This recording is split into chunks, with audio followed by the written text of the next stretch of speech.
Assalamualaikum warahmatullahi wabarakatuh. Kami dari kelompok 3 akan mengulas kembali yang telah kami presentasikan lewat video ini. Silahkan menyaksikan. Dan pemateri ke-1 akan dibacakan oleh Bayu Erlangga, pemateri kedua akan dibacakan oleh Andin, pemateri ketiga akan dibacakan oleh Lukman, dan pemateri terakhir akan dibacakan oleh saya sendiri. Hukum adat. Hukum adat adalah sistem hukum yang dikenal dalam lingkungan kehidupan sosial di Indonesia dan negara-negara lainnya seperti Jepang, India, dan Tiongkok. Hukum adat adalah hukum asli Indonesia.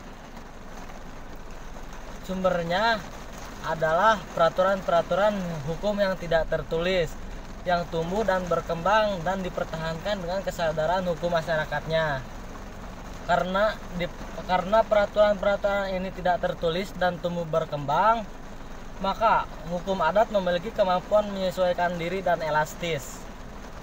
Selain ini, dikenalkan pula masyarakat hukum adat, yaitu sekelompok orang yang terikat oleh tatanan hukum adatnya sebagai warga bersama suatu persekutuan hukum karena kesamaan tempat tinggal ataupun dasar keturunannya. Pengertian hukum adat.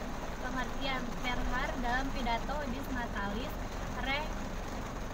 School dalam tahun 1937 mengatakan, hukum adat adalah seluruh peraturan yang ditetapkan dalam keputusan-keputusan dan yang dalam pelaksanaan diterapkan serta-merta dan mengikat. Artinya, hukum adat yang berlaku itu hanyalah yang dikenal dan dari keputusan-keputusan fungsionaris hukum dalam masyarakat itu, kepala-kepala hakim, rapat-rapat desa, dan pejabat-pejabat desa.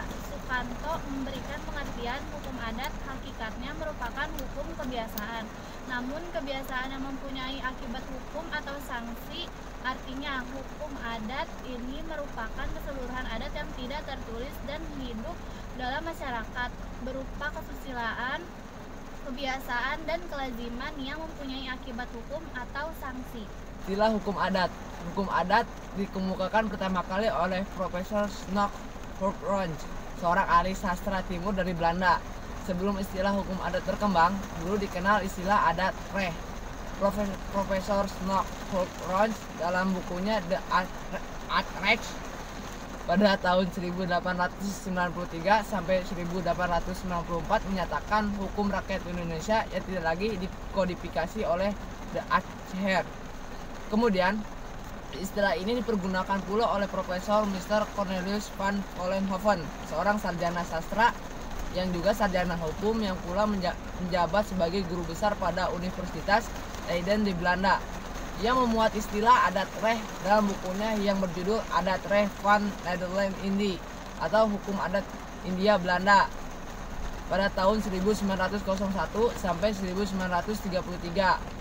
Perundang-undangan di Hindia Belanda secara resmi mempergunakan istilah ini pada tahun 1929 dalam Indisch Regeling atau Peraturan Negeri Belanda, semacam Undang-Undang Dasar Hindia Belanda. Jadi kesimpulannya, hukum adat menurut pandangan para tokoh walaupun berbeda, tetapi maksud para tokoh seperti itu sama. Mereka memandang hukum adat itu sebagai tingkah laku manusia yang mempunyai sanksi dalam keputusan-keputusan yang bertujuan untuk mendapatkan keadilan dalam tingkah laku yang harus ditemukan dan diberlakukan dalam hukum adat Indonesia, dan hukum adat pun mempunyai kaitan dengan hukum agama. Walaupun hukum agama tidak mempunyai pengaruh yang besar terhadap hukum adat karena terdapat perbedaan antara hukum adat dan hukum agama. Sehingga untuk membuktikannya kita harus melakukan analisis terhadap hukum agama mulai dari agama Islam berkembang di Arab sampai berkembang di Indonesia. Sekian dari kelompok kami, kurang lebihnya mohon maaf. Wabillahi taufiq wal hidayah. Wassalamualaikum warahmatullahi wabarakatuh. Dadah.